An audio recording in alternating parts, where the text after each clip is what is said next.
Hello, it's Cresta today, and hope y'all are having a nice day. I think it's been a while since I've done a video, so I'm glad to be back with y'all. And just kind of enjoying some peace and quiet at home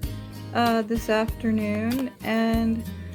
decided to keep continuing about my talk about dysfunctional families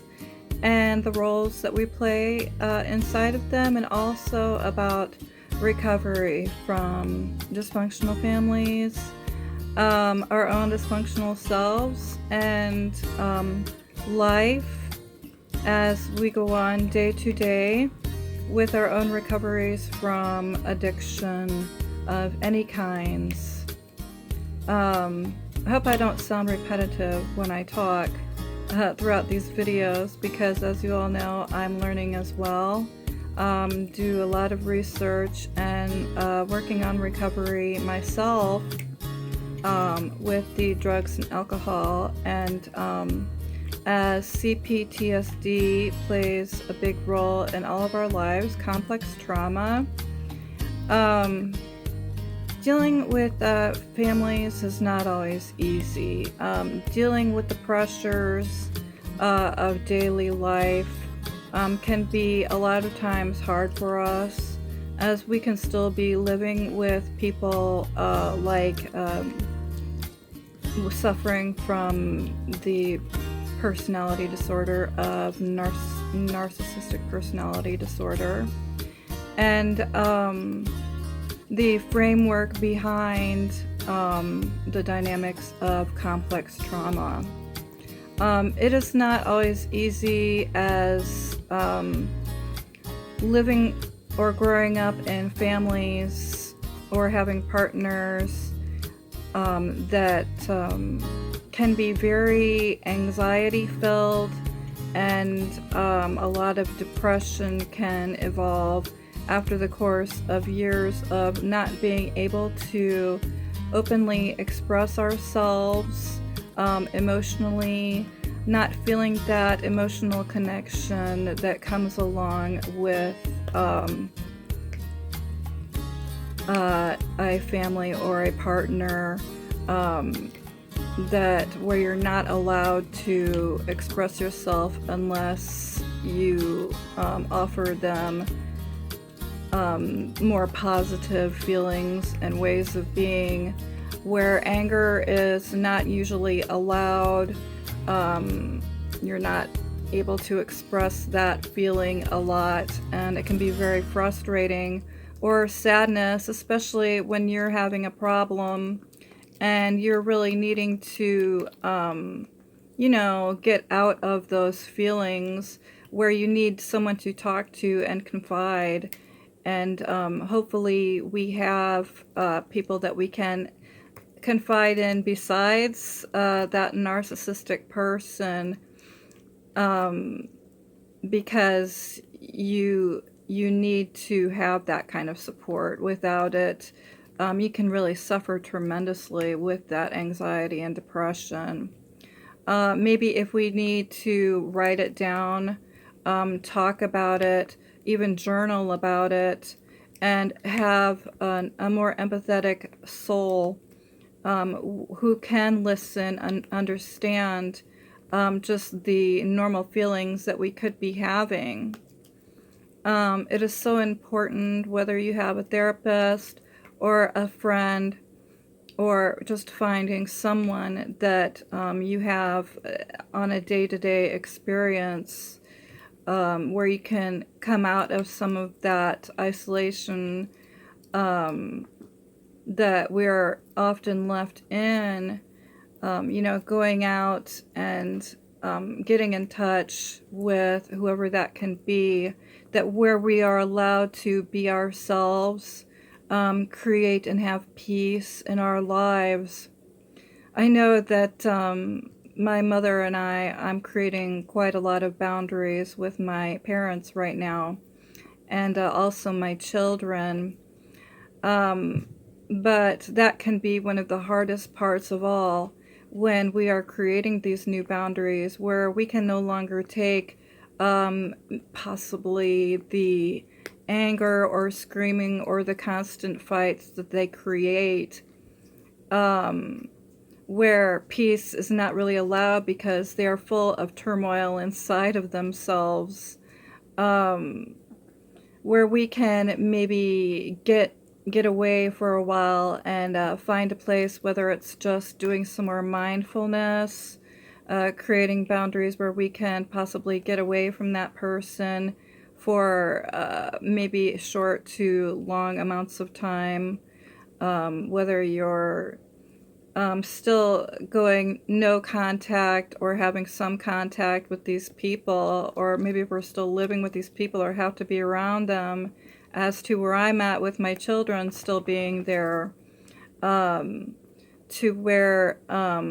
because of my narcissistic parents have and are and having the same business, where they have kind of messed with me financially, and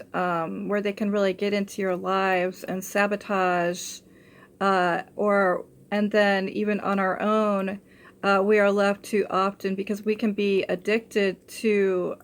pain, and sabotaging ourselves, harming ourselves, or harming the job that we have, or whatever it may be. We can be addicted to this as well, which when it can be done with maybe how you handle or cope with them in the past was by going and using drugs. We can actually self-harm by ODing, taking too much of something, when we feel so much stress levels that they are expelling onto us, where it gets too much to bear. And even if we are completely separated from these people now, we find ourselves still sabotaging in ways that we didn't think that we would, by overusing whatever. I have been seeing some ODs around me lately, places that I go, and some old friends of my brothers and their families, as the states get too much for them, and they find themselves using this and that and putting drugs together, and really just hurting themselves, is really scary to watch, let alone go through yourself, as you wonder what's happened when you're trying to cope with these types of people, or just remembering the past, having triggers or whatever,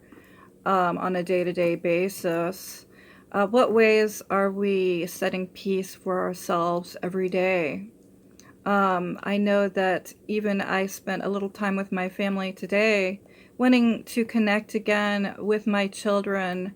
on a more recovery type of path,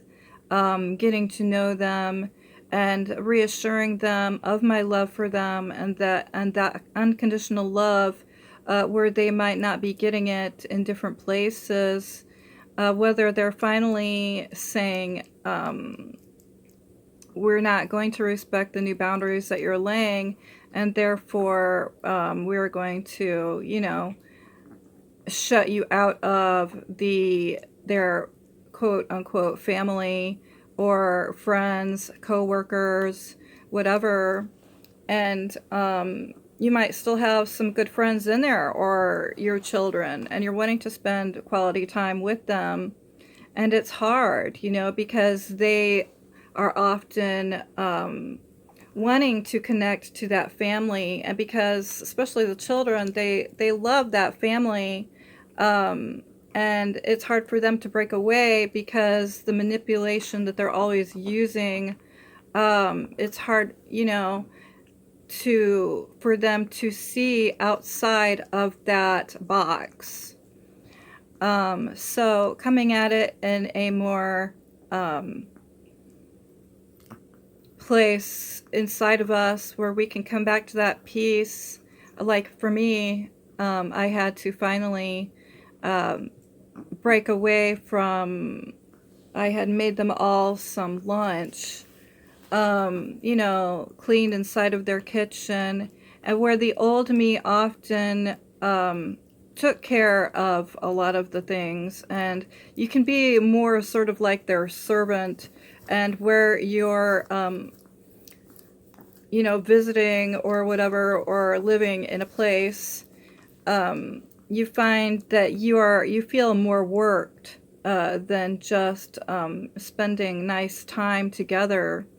where you're always doing and you don't really even get a chance to be, because their world is always chaotic, and therefore all the others have to go through that chaos with them, whether they are upset about something. I know that it was nice for a while, but then when I sat with them after dinner, they were watching a movie, and my mother just starts screaming at my father,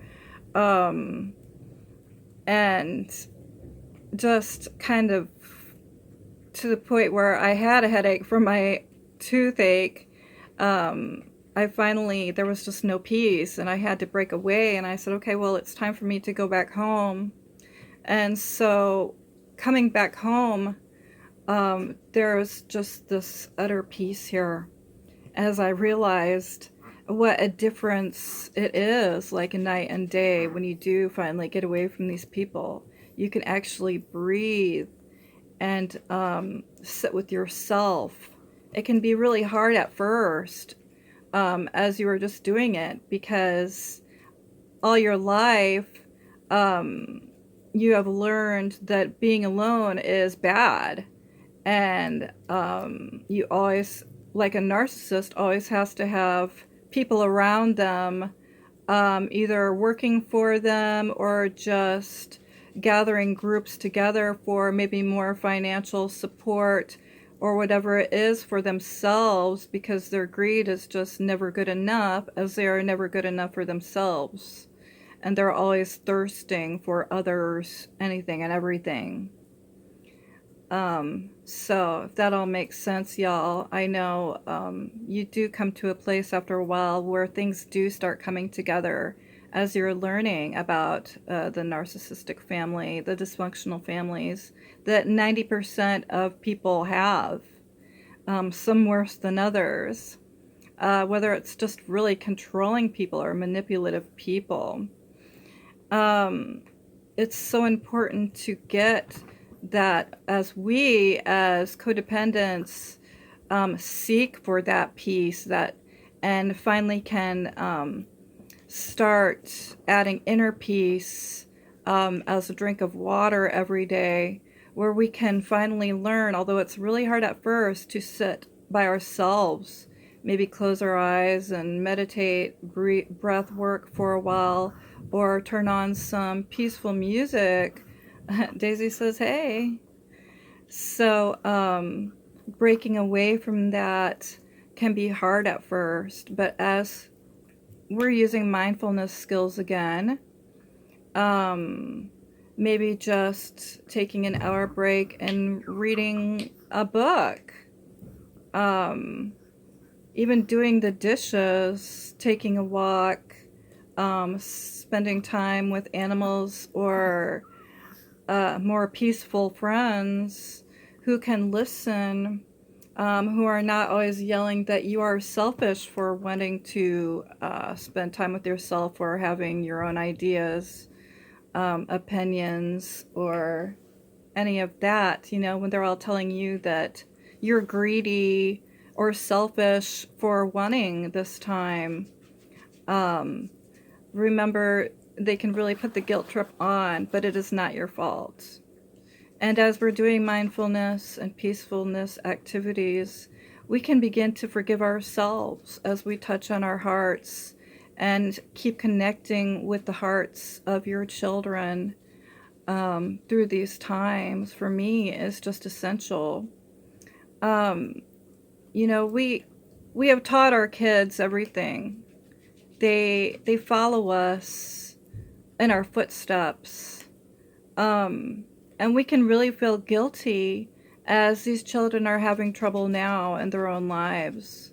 Maybe we're just opening up to the fact that we do have bad coping abilities, and we are just learning new coping strategies. It's just like a breath of fresh air where we can come back to ourselves and be at one and in harmony, instead of what we are so used to, that chaotic life, where we were taught to be a part of this narcissist world and everything that they depended on, when they have forced us to depend on them for anything and everything, whether it's money, their so-called love every now and then. As we are filling that gap lesser and lesser with drugs or alcohol, overspending, overeating, you know, just ignoring the things like our needs, coming back to what we truly need, you know, just having a stable job, becoming stable emotionally, mentally, physically, learning all the mind games that they play, and being able to say, ha, I know that manipulative tactic now that you are using, and instead of becoming angry and responding and reacting negative back and going into that fight with them, which causes even more trauma, just being able to release it in mindfulness activities, whether it's inhaling peace, when we can find a solace of peace somewhere, and just exhale the negative, you know, maybe even for a few minutes a day, going into that mindfulness prayer, connecting with our hearts. We do start letting go of that need and that dependency for the chaos, letting go of that need that we have depended on all our lives for someone else to love us and fill in those gaps, where in the end it wasn't enough. Finding real connection. So I kind of just wanted to give out this little video today, and I'm thirsty, so maybe I'll just take a drink real quick and come back.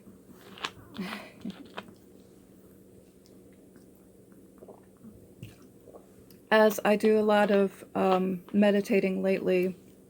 releasing childhood traumas, and even traumas that we still face every day, we can come back and find that peace and let go of the need, that dependency for others to like us or love us or accept us. And that's just one that I'm really feeling today, and I'm glad to share with everyone. And I hope maybe I can bring more peace into your life today by just giving a little flash of my video.